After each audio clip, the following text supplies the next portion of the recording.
Brought to you by V-Guard, co-powered by Sensodyne and Vimal. बोलो जुबां केसरी। 1963 में जब जवाहरलाल नेहरू को देश का प्रधानमंत्री बने एक लंबा वक्त हो गया था, तब उनसे मिलने के लिए तब के तमिलनाडु के मुख्यमंत्री के कामराज आए। कामराज ने एक प्रस्ताव रखा कि मैं इस्तीफा देना चाहता हूं। नेहरू हैरान थे क्योंकि ऐसी कोई दिक्कत तो थी नहीं, लेकिन कामराज ने कहा कि सरकार तो ठीक है, लेकिन संगठन कमजोर हो गया है और इसलिए सरकार छोड़कर पार्टी में काम करना होगा। नेहरू इस प्लान से खुश हुए, लेकिन एक शर्त रख दी कि इसे सिर्फ मद्रास ही नहीं बल्कि पूरे देश में लागू करना चाहिए। कामराज को जिम्मेदारी दी गई और देखते ही देखते केंद्र के कई मंत्रियों, कांग्रेस शासित राज्यों के मुख्यमंत्रियों ने इस्तीफा दे दिया। इतिहास में इस प्लान को कामराज प्लान कहा गया, जिसकी मिसालें आज तक दी जाती हैं। हेलो नमस्ते, चुनावी किस्से में आज आपको दक्षिण के उस नेता के बारे में बताते हैं जिसे भारत का पहला किंग मेकर भी कहा गया, जो अपने हिसाब से सरकार में किसी को बैठाता या फिर बाहर निकाल देता था। ये कहानी कुमारस्वामी कामराज की है। देश जब आजाद हुआ तो उस वक्त कांग्रेस ही सबसे बड़ा राजनीतिक दल था। जवाहरलाल नेहरू ही देश के सबसे बड़े नेता थे। उनके नाम पर ही केंद्र की सरकार बनी। राज्यों में भी कांग्रेस का ही कब्जा था। लेकिन कहते हैं कि जब लगातार सत्ता हाथ में रहे तो आप जमीनी सच्चाई से दूर हो जाते हैं। कांग्रेस का हाल भी कुछ ऐसा ही होने लगा था और इसे सबसे पहले पहचाना मद्रासी नेता के कामराज ने। वही कामराज जो मद्रास के मुख्यमंत्री रहे, उन्होंने ही मिड डे मील जैसी स्कीम को अपने कार्यकाल में चालू किया था, जिसे बाद में देशव्यापी स्तर पर लागू किया गया। कामराज को सरकार के साथ साथ संगठन का भी एक्सपर्ट माना जाता था। पार्टी में अगर पत्ता भी हिलता तो उन्हें मालूम होता था कि कब क्या हो रहा है।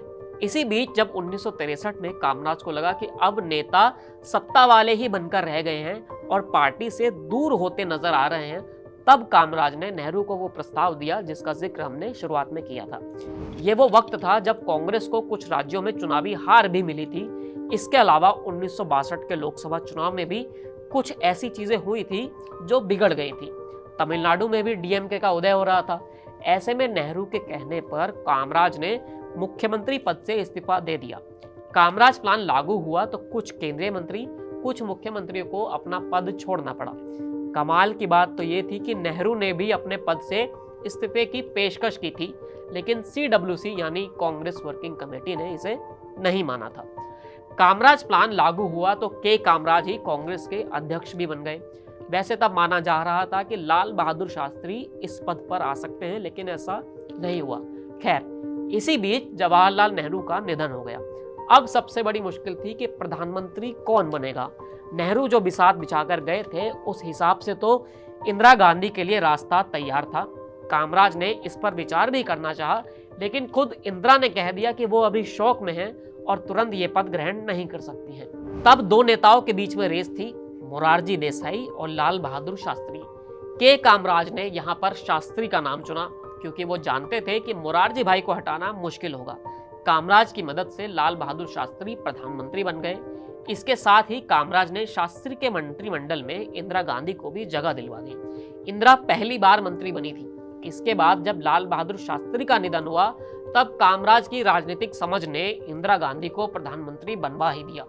यहाँ बनवा दिया शब्द इसलिए कहना पड़ रहा है क्योंकि मोरारजी देसाई भी प्रधानमंत्री बनने की रेस में थे।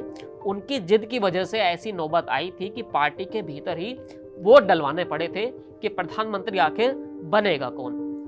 जब पार्टी में इसके लिए वोट डल रहे थे, तब कामराज ने पहले ही पर्ची पर नंबर लिख दिया था कि इंदिरा के समर्थन में इतने ही वोट पड़ेंगे।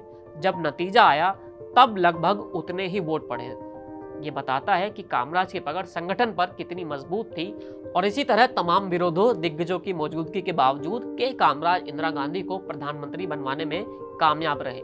इसके बाद जो हुआ वो इतिहास में दर्ज ही है। के कामराज से जुड़े इस किस्से में इतना ही। फिर मिलेंगे एक नए किस्से के साथ। आप TV9 डिजिटल के साथ बने रहिए।